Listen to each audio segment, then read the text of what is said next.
Well, as I understand, I'm Cassius Marcellus Clay VI, and my great-great-grandfather was a Kentucky slave, and he was named after some great Kentuckian. Well, Cassius Marcellus Clay is a great name in Kentucky.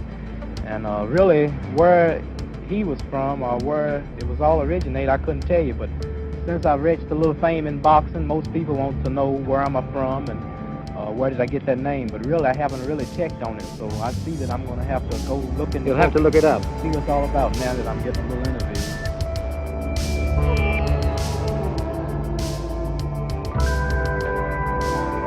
He was born Cassius Clay, became Muhammad Ali, and is widely hailed as one of the greatest and most influential athletes of the 20th century. The three-time heavyweight champion possessed unrivaled speed and agility inside the ring, and an unmatched wit and charisma outside of it. Better violent to die than to come down and Uncle Tom and try, making peace just to live a life. He would come to be celebrated all over the world, a symbol of tolerance and understanding, but was militant and confrontational in his youth. His first title bout came in 1964. Few thought he had much of a chance. I predict tonight somebody will die at ringside from shock. In 1964, the champion was Sonny Liston, and he was absolutely unbeatable. Cassius Clay was the 7-1 underdog. The New York Times sent me down there with these instructions. As soon as I got to Miami, rent a car, drive back and forth between the arena where the fight was going to be held and the nearest hospital, so I would waste no time following Cassius Clay into intensive care. But Clay dominated the fight. He eluded Liston's fists, and by the 6th round was hitting the champion virtually at will. I think that they feel now that Clay have all the confidence he needs and go home and defeat Sonny. When Liston didn't answer the bell for the 7th round, Clay became the heavyweight champion of the world. It was clear from the very beginning that Clay was going to be a different kind of champion. Brash, outspoken. I have a mark on my face, and I upset Sonny Liston, and I just turned 22 years old. I must be the greatest. Soon after his victory, he joined the Nation of Islam and changed his name to Muhammad Ali. But many people and many publications, including the New York Times, continued to call him Cassius. I said, listen, I'm real sorry about this, but this is out of my control. And he patted me on the head and said, don't worry, you're just a little brother of the white power structure. Some asked if he might officially change it, as a reporter did in this press conference captured by KTVU news cameras. Who would have the face? The judge. The judge is what color? I don't know. He's white. So in other words, I'd have to ask a white man, may I call myself Muhammad Ali boss? He was very sensitive about my rightful name. And in several very cruel fights, one with Floyd Patterson, one with Ernie Terrell, he taunted them. Didn't knock them out when he could have, because he wanted to inflict more punishment, because they insisted on calling him Cassius Clay. Floyd dreamed he beat me, he'd apologize. He'd rather run through hell in a gasoline spoke coat. He tortured Floyd. It was like a little boy picking the wings off a butterfly. And he would just kind of punch Floyd and step back. After Patterson, Ali defeated George Tuballo in March 1966, and then Henry Cooper in a 6-round TKO in May.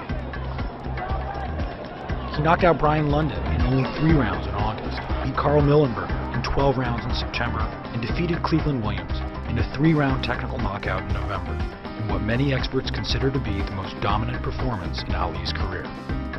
4 months later, in an interview with Howard Cosell on ABC Sports, Ali almost came to blows with Ernie Terrell. That's what you are, Uncle Tom. Why are you going to call me Uncle Tom? What you going to do? You heard me. Ernie Terrell somehow got boxed into, standing up for the establishment.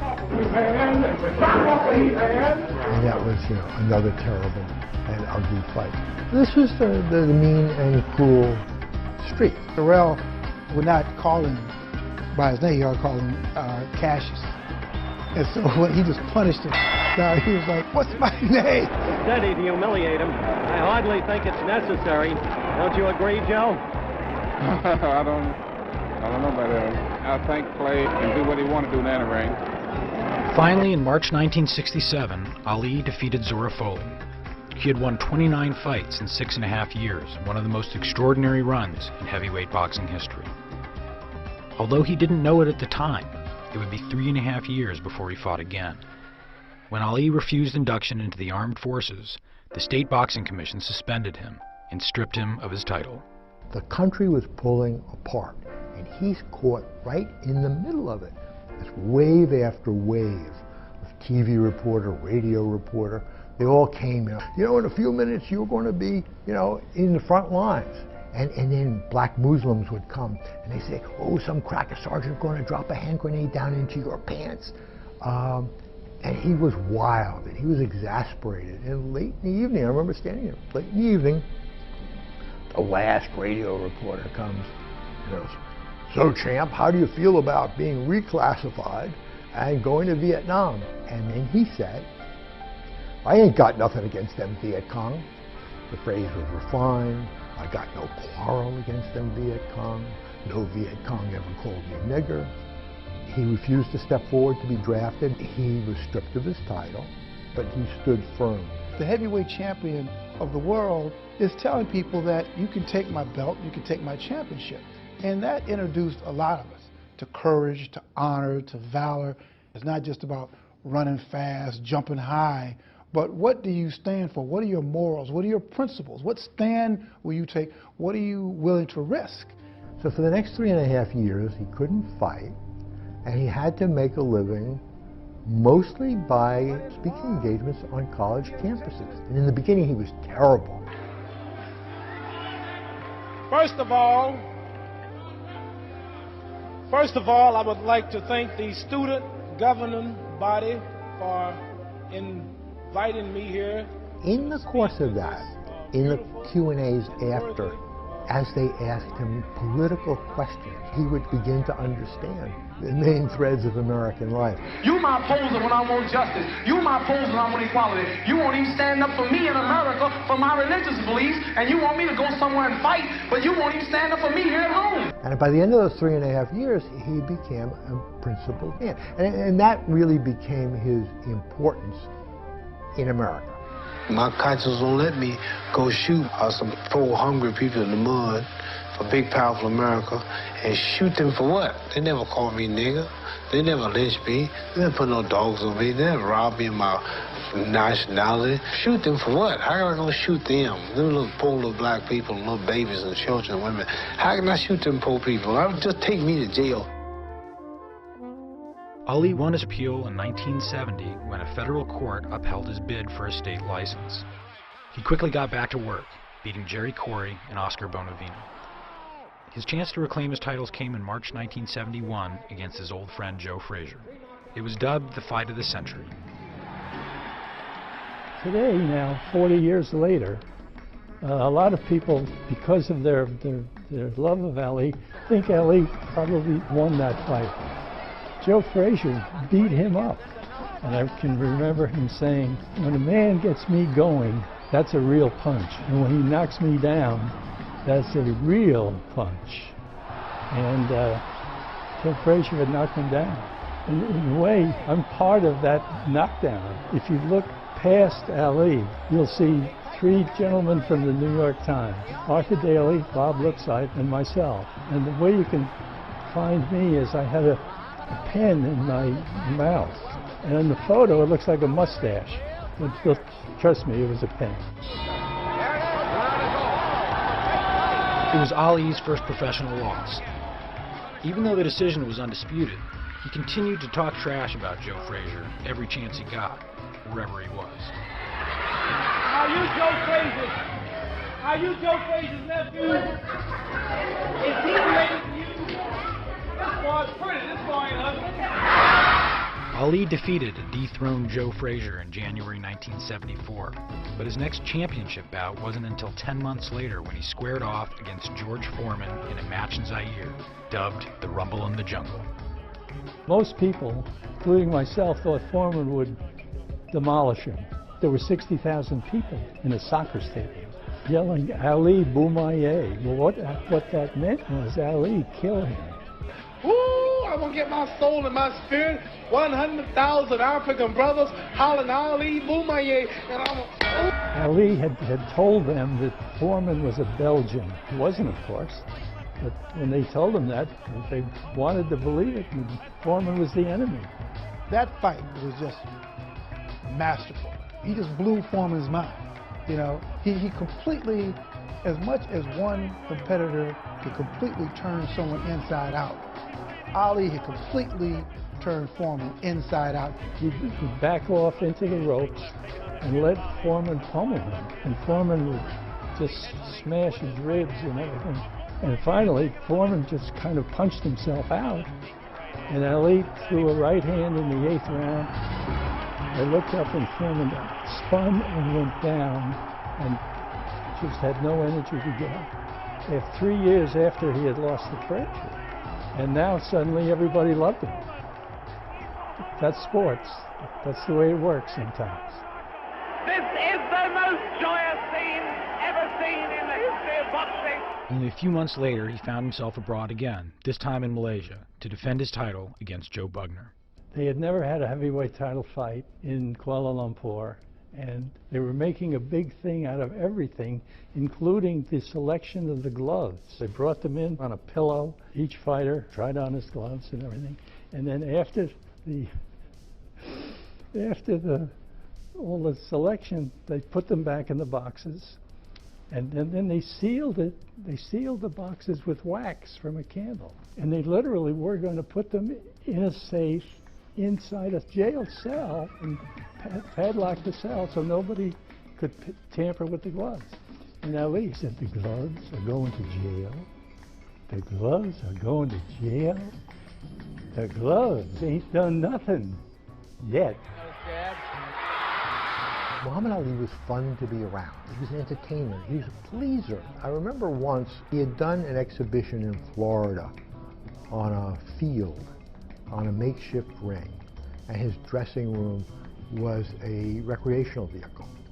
And after his exhibition, he went back to the recreational vehicle and shooed everybody out, looked around the crowd, picked out 3 cute young women, brought them in, sent 2 of them out, door closed, and the rec vehicle began to shake back and forth. The trainer, the PR guy, his masseuse, everybody said, "This is off the record, don't ever write about it, because you'll never talk to him again." But I figured, you know, there were hundreds of people in this field standing around who had seen this. It was a public event. How could you not write about it? So that's how I ended the New York Times Magazine piece. And the editors put the headline on it, "King of All Kings," because he had referred to himself somewhere along the way as King of All Kings. So now it's 6 months later, and they send me down to the movie set of The Greatest, his faux autobiography. The moment I got there, I heard, "Bob!"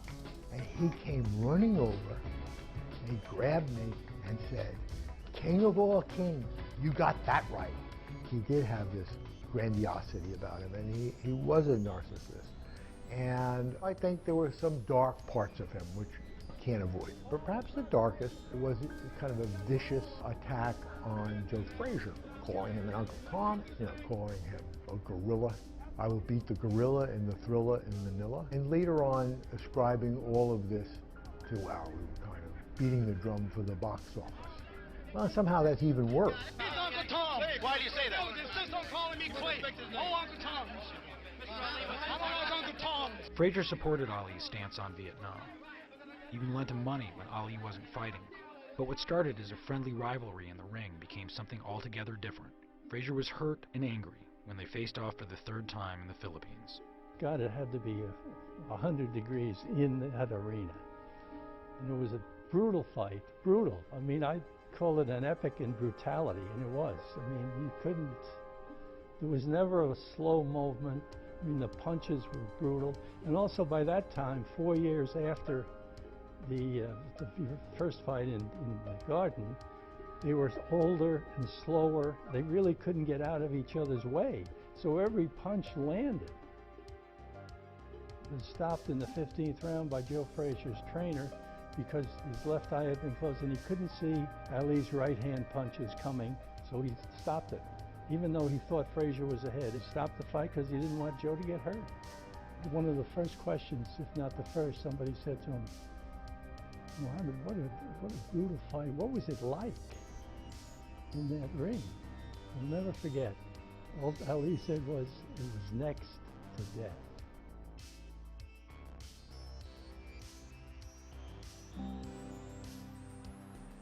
Frazier lost to Foreman again and then retired.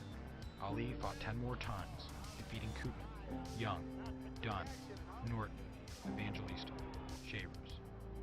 He lost his title to Leon Spinks in 1978, won it back later that year, and lost it for the last time to Larry Holmes in 1980.